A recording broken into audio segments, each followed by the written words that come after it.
Good morning my lovely family. সবাই কেমন আছো? আশা করি সবাই খুব ভালো আছো, আমিও ভালো আছি। শুরু করছি আজকে নতুন একটা ভিডিও আর নতুন একটা দিন। আজ মঙ্গলবার, তাই সকাল সকাল স্নান করে আগে আমার পুজো দেওয়া কমপ্লিট হয়ে গেছে। এই যে, তারপরে এত রোদের তাপ না, রিভু সকালবেলা স্কুলে যায় তখন সব জানলা দরজা খুলে দিই, তারপরে একটু বেলা হতে না হতেই সব বন্ধ করে দিতে হয়, এত তাপ ঢোকে নালে না খুব গরম হয়ে থাকে ঘর। তো যাই হোক, পুজো দেওয়া তো হয়ে গেছে, এখন এসছি একটু রান্নাঘরে। দুপুরের রান্না অনেক সকাল সকালই হয়ে গেছে রিভু চলে যাওয়ার পর, কারণ ওর বাবা খেয়ে বেরোবে অফিস, ওই জন্য বাবা বেরিয়েও গেছে অফিসে। তো এখন ওই রাত্রের জন্য একটু রান্না করছি। তো রান্না করছি বলতে একটু চিকেন ছিল, তো চিকেনটা দিয়ে একটু ভর্তা করবো ভাবলাম রাত্রে রুটি দিয়ে খাওয়ার জন্য। তো চলো তাহলে তোমরাও দেখতে থাকো ভিডিওটা, আর আমি তোমাদের সাথে রেসিপিটা শেয়ারও করি। একদম প্রথমেই একটা পাত্রে জল দিলাম গরম করার জন্য। জলের মধ্যে দিয়ে দিলাম গোটা গরম মশলা, মানে দারচিনি, কয়েকটা লবঙ্গ আর কয়েকটা ছোটো এলাচ। জলটা যখন মোটামুটি একটু গরম হয়ে গেছে দেখে মাংসের যে পিসগুলো ছিল সেগুলো দিয়ে দিলাম। আসলে চিকেনের যে সলিড পিসগুলো না, এই পিসগুলো আমাদের বাড়িতে কেউই খেতে চায় না। এবার ওরা যখন মানে বাবা আর ছেলে খায় না, তখন সেগুলো আমাকেই খেতে হয়, কিন্তু আমারও সলিড পিস ঠিক সেরকম পছন্দের নয়। তো সেগুলো দিয়ে কি করব, তো ভাবলাম যে চিকেন ভর্তাটা কিন্তু এই সলিড পিসগুলো দিয়ে ভালোই করা যায়। তো সেই জন্য আজকে ভর্তাটা বানাচ্ছি। দেখো আমার চিকেনটা সিদ্ধ হয়ে গেছে। চিকেনের যে স্টকটা রয়েছে ওটা কিন্তু ফেলে দেব না, কারণ ওটা কিন্তু আমাদের রান্নায় খুবই প্রয়োজনীয় একটা ইনগ্রিডিয়েন্টস, এবং ওটার জন্যই কিন্তু টেস্টটা অনেক বেশি হবে। তাই জন্য ওই স্টকটাকে আমি রাখলাম একটা জায়গায়। এবার সিদ্ধ যে চিকেনটা সেটাকে এই কাঁটা চামচের সাহায্যে অথবা হাত দিয়ে, যার যেটাতে সুবিধা, আমার যেমন হাত দিয়েই সুবিধা হচ্ছে, তো আমি এইভাবে এটাকে ছাড়িয়ে নিচ্ছি।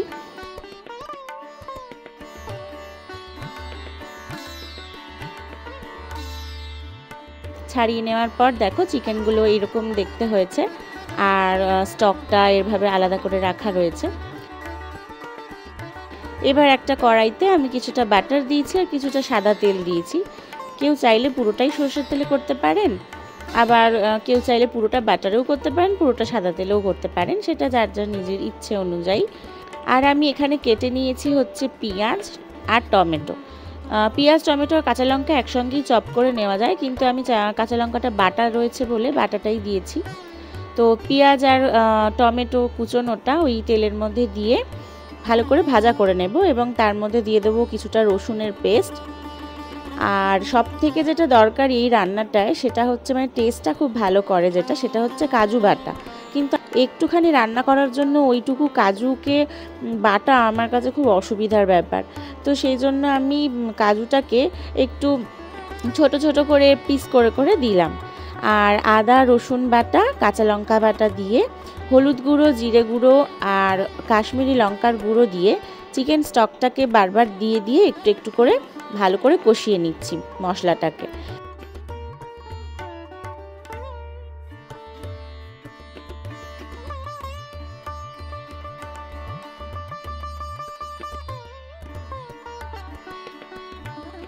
আর এখন দিয়ে দিলাম একটু পরিমাণ মতন নুন আর মিষ্টি। এবার পুরো মশলাটাকে ভালো মতন কষাবো যতক্ষণ না তেল ছেড়ে আসছে।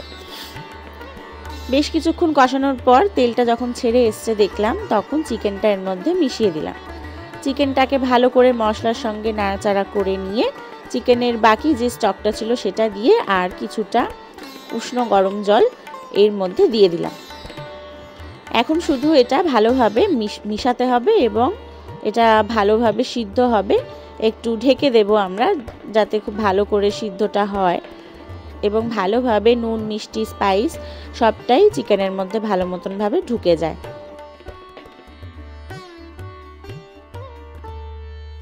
গ্যাসটা একদম কম করে দিয়ে প্রায় 5-7 মিনিট ফুটিয়ে নেওয়ার পর ঢাকাটা খুললাম। দেখো এখন কিন্তু এরকমটাই লাগছে। তেলটা আমি খুব কমই ইউজ করেছি, তো যেটুকু দিয়েছিলাম সেটা ভেসে উঠেছে, মানে এটা কিন্তু প্রায় রেডি হয়েই গেছে। এবার একটু ফ্রেশ ক্রিম আমার ঘরে আনা ছিল, সেটা দিয়ে দিলাম, এবং সবশেষে দিয়ে দিলাম সিদ্ধ করা ডিম। চিকেন ভর্তাতে তো ডিমটার ব্যবহার হয়ই, সবাই জানেন সেটা। তো সেই জন্য একটু ডিম সিদ্ধ করে নিয়েছিলাম, তো এর সাথে ভালো করে মিশিয়ে দিলাম। তা আমার চিকেন ভর্তা একদমই রেডি। নামানোর আগে একটু গোলমরিচের গুঁড়ো আর একটু কসুরি মেথি দিয়ে ভালো করে নাড়াচাড়া করে নামিয়ে নেব। চিকেন ভর্তা একদমই রেডি। এবং এটা যে কোনো রকম নান বা পরোটা বা রুটি বা জিরা রাইস এগুলো দিয়ে কিন্তু খেতে খুবই ভালো লাগে। তো আজকে আমাদের ডিনারে রুটি রয়েছে, তো আমরা রুটির সাথেই এটা খাবো। নামানোর আগে গোটা কাঁচা লঙ্কা দিয়ে রাখলাম। রিভুর জন্য খুব একটা ঝাল দিইনি, যদিও ঝাল খায়, কিন্তু তবুও ঝালটা একটু কমই দিয়েছি। কাঁচা লঙ্কা দিয়েছি যে আমাদের প্রয়োজন হলে আমরা কাঁচা লঙ্কা খেতে পারবো সেই জন্য। এবং নামানোর আগে আরও কিছুটা ফ্রেশ ক্রিম এর সাথে মিশিয়ে দিলাম। গ্যাসটা বন্ধ করে দিয়েছি। আমাদের চিকেন ভর্তা একদম রেডি।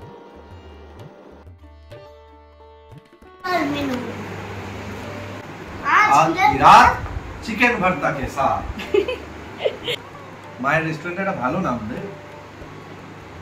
মহা গোল্ড না, মহা গোল্ড। ছেড়ে দে, তোকে আর আমার নাম দিতে হবে না, তুই খেয়ে বল যে ঠিকঠাক আছে কিনা। দাঁড়াও শুরু করি। হ্যাঁ হ্যাঁ খেয়ে বলো ঠিকঠাক আছে। গন্ধটা ফাটাফাটি বেরিয়েছে, টেস্টটাও ভালোই হবে আশা করি। গন্ধ বেরোলে কি হবে, তুমি এমনি ঘরোয়া ভাবে তো করেছি, আমি তো আর রেস্টুরেন্টের মতন করে করিনি। जहापना तुसी ग्रेट हो, तोहफा कबूल करो। 9 आउट অফ 10। বাবা তাও পুরো দেবে না, দেখো ও আমাকে পুরো নাম্বার দেবেই না। ভালো হয়েছে বলছো? 10 আউট অফ 10। আমি শুধু পিৎজাকে পুরো নাম্বার। ও পিৎজা, ঠিক আছে তোকে একদিন পিৎজা বানিয়ে দেবো। ঠিক আছে নাও, তাড়াতাড়ি করে খেয়ে নাও। হ্যাঁ তুমি বসে পড়ো, তুমি বসে পড়ো। এই তো আমিও বসছি। রান্না করার পরে যখন সবাই বাড়ির লোকেরা খেয়ে দিয়ে বলে যে খেতে ভালো হয়েছে, তখন কিন্তু একটা আলাদাই তৃপ্তি লাগে। চলুন তাহলে আমিও এবার একটু খেয়ে নিই, অনেক তো রাত হয়ে গেছে, কাল আবার ভোরবেলা রিভু স্কুল আছে, তাই তাড়াতাড়ি খাওয়া দাওয়ার পর্বটা মিটিয়ে নিই। বাহ, খেতে কিন্তু খারাপ হয়নি, ভালোই হয়েছে। রেস্টুরেন্টের মতন অতটা স্পাইসি হয়নি ঠিক কথাই, কিন্তু খেতে কিন্তু খুবই টেস্টফুল হয়েছে। ঠিক আছে চলুন তাহলে খেয়ে নিই এবার তাড়াতাড়ি করে।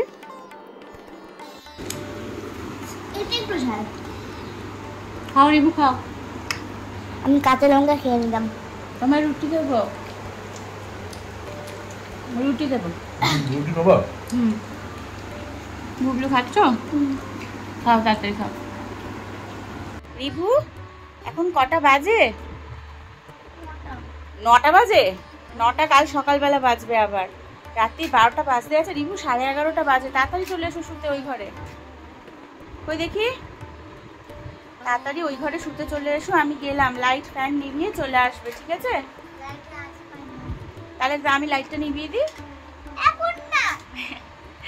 ঠিক আছে তাহলে তুমি চলে আসো তাড়াতাড়ি করে, আমি তারপর নিভিয়ে দিচ্ছি। হ্যাঁ রান্না ঠান্না হলো, তারপরে একদম গ্যাস পরিষ্কার করে মুছে, চিমনি টিমনি সব পরিষ্কার করে মুছে, রান্নাঘর এখন একদম পরিষ্কার, সব জায়গার জিনিস জায়গায় মুছে টুছে পরিষ্কার করে নিয়ে এবার শোবো, না হলে আমার রাত্রে আর ঘুম আসবে না।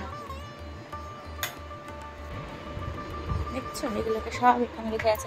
এখানে কত জামা কাপড় কেচেছি, সেগুলো আর টাইম হয়নি যে গোছাবো। সমস্ত জামা কাপড় এখানে সব রয়েছে এরকম পাহাড়ের মতন হয়ে, এইগুলোকে আমি সব কালকে সকালবেলায় গোছাবো। প্রচুর জামা কাপড় একদম ভরে রয়েছে। রাত্রিবেলা শোবো যখন, তখন সব পরিষ্কার পরিচ্ছন্ন থাকলে বেশ ঘুমটা শান্তিতে হয়। একটু ইচ্ছে করছে মিষ্টি খেতে। মিষ্টি তুমি কোথায়? মিষ্টি, এই যে মিষ্টি।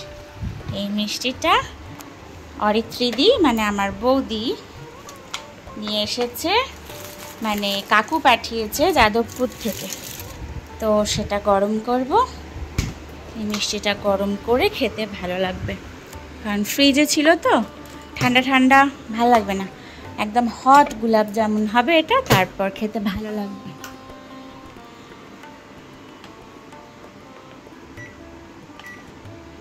কালকে ওর বাবা যাবে বর্ধমান, তাই এখানে পুরো ব্যাগ সমস্ত গুছিয়ে রাখা।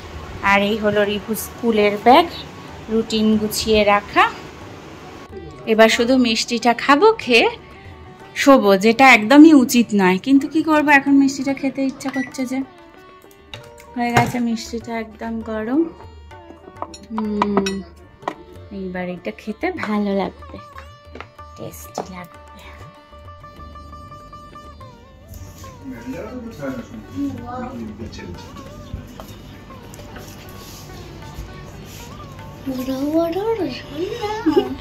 রসগোল্লা এটা ভালো আছে। রসগোল্লা খেয়ে হট গোলাপ জামুন খেয়ে না। রাত্রিবেলা সব কাজ সেরে এবার শান্তি করে ঘুমাবো, তার আগে মনে সুখে একটু হট গোলাপ জামুন খাবো।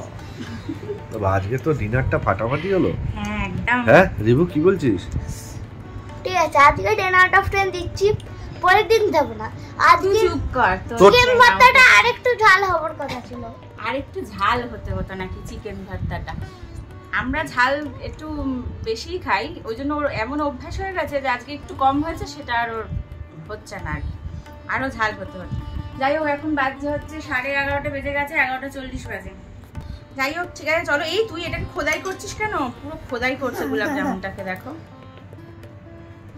ঠিক আছে চলো তাহলে আজকের মতন এখানেই শেষ করছি ব্লগটা। কেমন লাগলো সবাই কমেন্ট করে জানিও, ভালো লাগলে একটা লাইক করে দিও, আর এভাবেই আমার চ্যানেলের সাথে জুড়ে থেকো।